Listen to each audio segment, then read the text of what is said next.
Welcome to Ashan literature.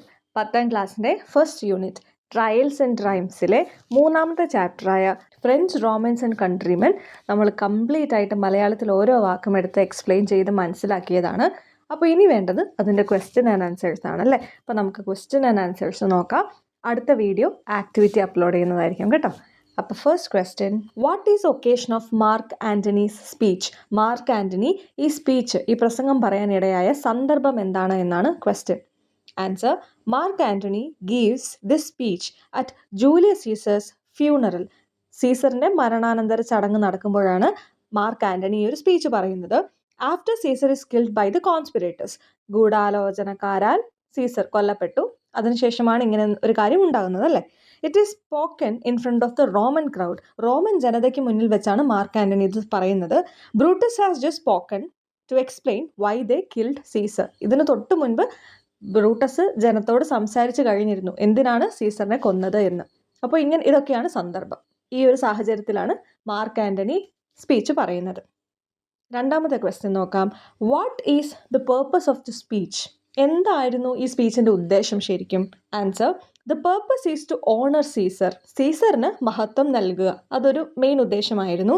Make the people question Brutus claim. Brutus ഉന്നയിച്ച കാര്യത്തെ ജനം question ചെയ്യണം, അതായിരുന്നു രണ്ടാമത്തെ ഉദ്ദേശം. And turn them against the conspirators. എന്നിട്ട് ജനത്തിനെ തന്നെ കോൺസ്പിറേറ്റേഴ്സിന് എതിരെ തിരിക്കണം. Though Antony pretends to follow the rules, he actually wants to take revenge. ശരിക്കും നിയമങ്ങൾ പാലിക്കുകയാണ് എന്ന് തോന്നിക്കുമായിരുന്നുവെങ്കിലും ശരിക്കും ആൻ്റണി അവിടെ റിവെഞ്ച് എടുക്കുകയായിരുന്നു. ഓക്കെ, തേർഡ് ക്വസ്റ്റ്യൻ നോക്കാം. How does Antony use rhetoric to manipulate the crowd? Rhetoric എന്ന് പറഞ്ഞിട്ടുണ്ടെങ്കിൽ എന്താ? വാക്ചാതുര്യം അല്ലേ, പ്രസംഗവിദ്യ, പ്രസംഗിക്കാനുള്ള അതിയായ കഴിവ്. അതെങ്ങനെയാണ് ജനത്തിൻ്റെ മനസ്സിനെ കൺട്രോൾ ചെയ്യാനായിട്ട് മാർക്ക് ആൻ്റണി ഉപയോഗിച്ചത് എന്നാണ് ക്വസ്റ്റ്യൻ. എങ്ങനെയൊക്കെയാണ് ഉപയോഗിച്ചത്? ഹി യൂസസ് ഇമോഷണൽ എക്സാമ്പിൾസ് അല്ലേ. പാവപ്പെട്ടവർ കരഞ്ഞപ്പോൾ സീസർ ഒപ്പം വിതുമ്പി എന്നുള്ള ഇമോഷണലായ ഉദാഹരണങ്ങൾ നിരത്തി. റെപ്പിറ്റേഷൻ അല്ലേ, ചില കാര്യങ്ങൾ വീണ്ടും വീണ്ടും പറഞ്ഞു. പ്രത്യേകിച്ച് Brutus is an honourable man, Brutus വളരെ മഹാനായ ഒരു വ്യക്തിയാണ് കേട്ടോ എന്ന് വീണ്ടും വീണ്ടും പറഞ്ഞ് അങ്ങനെ ഒരു ടെക്നിക്ക്.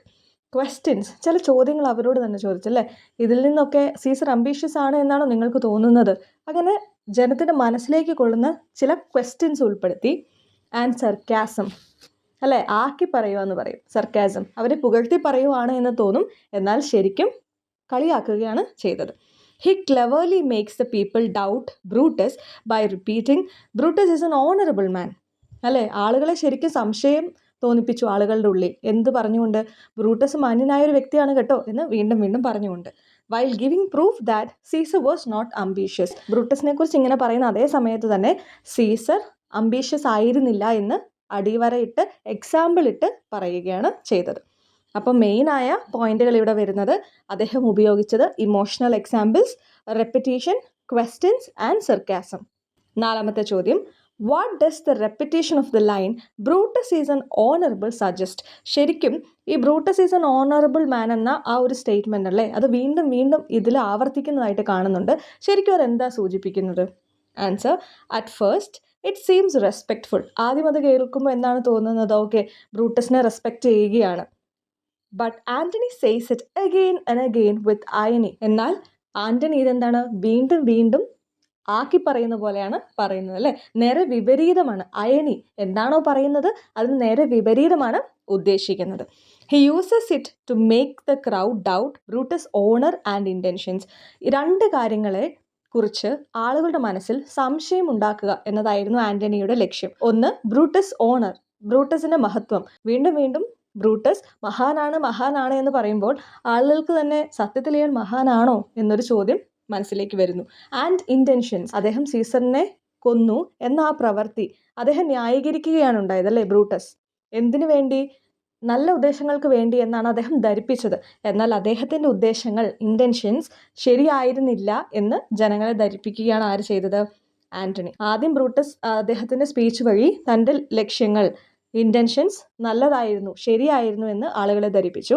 എന്നാൽ മാർക്ക് ആൻ്റണി അത് നേരെ തിരിച്ച് ചിന്തിക്കാൻ ജനങ്ങളെ പ്രേരിപ്പിച്ചു. അഞ്ചാമത്തെ question, how does mark Antony speech reveal his own character and motifs? ഈ സ്പീച്ച് വഴി മാർക്ക് ആൻ്റണിയുടെ സ്വഭാവത്തെക്കുറിച്ച്, അദ്ദേഹത്തിൻ്റെ ക്യാരക്ടറിനെ കുറിച്ച് മോട്ടീവ്സ്, അദ്ദേഹത്തിനുള്ള ലക്ഷ്യങ്ങളെക്കുറിച്ചൊക്കെ എന്താണ് നമ്മൾക്ക് മനസ്സിലാക്കാൻ കഴിയുന്നത്? Answer, it shows Antony is clever.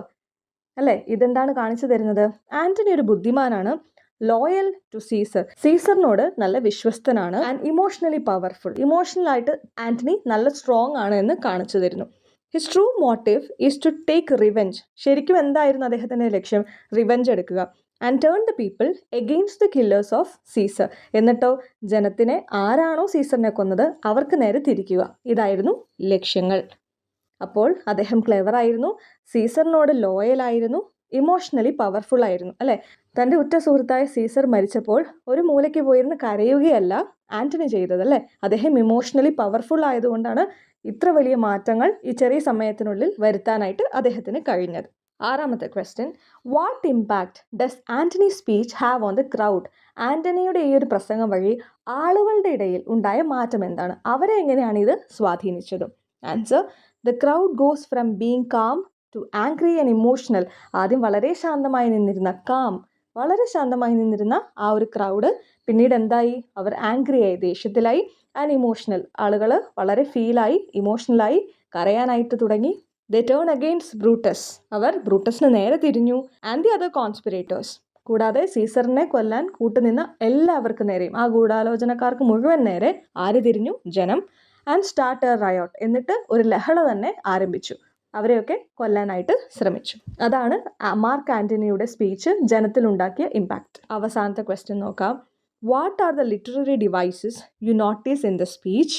Mention any two. നിങ്ങൾ ഈ സ്പീച്ചിൽ കണ്ട ഏതെങ്കിലും 2 ലിറ്റററി ഡിവൈസ് എഴുതാനാണ് പറയുന്നത്. ഒന്ന് റെപ്പിറ്റീഷൻ, അല്ലേ, അതെന്തായാലും ഷുവറായിട്ട് നിങ്ങൾ എഴുതേണ്ട ഒരു കാര്യം, വളരെ ഈസിയാണ് അല്ലേ. റെപ്പിറ്റീഷൻ, വീണ്ടും വീണ്ടും ഒരു കാര്യം ആവർത്തിക്കുക. ഇവിടെ പറയുന്നത് എന്താണ്? ബ്രൂട്ടസ് ഈസ് എൻ ഓണറബിൾ മാൻ. അതെന്തിനാ ശരിക്കും റിപ്പീറ്റ് ചെയ്തത്? ഈസ് റിപ്പീറ്റഡ് ടു ക്രിയേറ്റ് അയണി, അല്ലെ, വിപരീതാർത്ഥം സൃഷ്ടിക്കാനായിട്ടാണ് അത് വീണ്ടും വീണ്ടും റിപ്പീറ്റ് ചെയ്തത്. വീണ്ടും വീണ്ടും അത് റിപ്പീറ്റ് ചെയ്യുന്നത് വഴി ആളുകൾ ആ പറയുന്നതിൻ്റെ ശരിയായ അർത്ഥം എന്താണ് എന്ന് ആലോചിക്കാൻ ഇടയായി. രണ്ടാമത്തേതാണ് rhetorical questions like what's his ambition, അല്ലേ, ചില കാര്യങ്ങൾ ആദ്യം പ്രസൻറ്റ് ചെയ്ത് അതിനോടൊപ്പം ഒരു ചോദ്യം കൂടി ഉന്നയിക്കും. ഇതാണോ നിങ്ങൾ പറഞ്ഞ അംബീഷൻ? ഇതിൽ നിന്നും സീസർ അംബീഷ്യസ് ആണ് എന്നാണോ നിങ്ങൾക്ക് തോന്നുന്നത്? ഇപ്പോൾ അദ്ദേഹം മരിച്ചപ്പോൾ അദ്ദേഹത്തിന് വേണ്ടി കരയാതിരിക്കാൻ നിങ്ങളുടെ പക്കൽ എന്ത് കാരണമാണുള്ളത്? അങ്ങനെ ചില സ്ട്രോങ് ആയ ക്വസ്റ്റ്യൻസ്, അല്ലേ, പ്രസംഗത്തിൽ വളരെ സ്കിൽഫുള്ളി ഉപയോഗിക്കുന്ന ചില ക്വസ്റ്റ്യൻസ് ആണവ. That make the audience think. ഇത്തരം ക്വസ്റ്റ്യൻസ് ആളുകളെ ചിന്തിപ്പിക്കാനായിട്ട് പ്രേരിപ്പിക്കും, അതവരുടെ മനസ്സിലേക്ക് തറയ്ക്കും. അപ്പോൾ ഇത്തരത്തിലുള്ള ക്വസ്റ്റ്യൻസും ഈ ഒരു സ്പീച്ചിൽ വളരെ ഇമ്പോർട്ടൻ്റ് ആയ ലിറ്റററി ഡിവൈസുകളാണ്. അതോടെ 7 ക്വസ്റ്റ്യൻസിൻ്റെയും ആൻസർ നമ്മൾ എഴുതി. ക്വസ്റ്റ്യൻ ആൻഡ് ആൻസേഴ്സ് 3ാമത്തെ ചാപ്റ്ററിൻ്റേതും നമ്മൾ കംപ്ലീറ്റ് ചെയ്തിരിക്കുകയാണ്. അടുത്തതായിട്ട് ഈ ചാപ്റ്ററിലെ മുഴുവൻ ആക്ടിവിറ്റീസുമായി കാണാം. താങ്ക്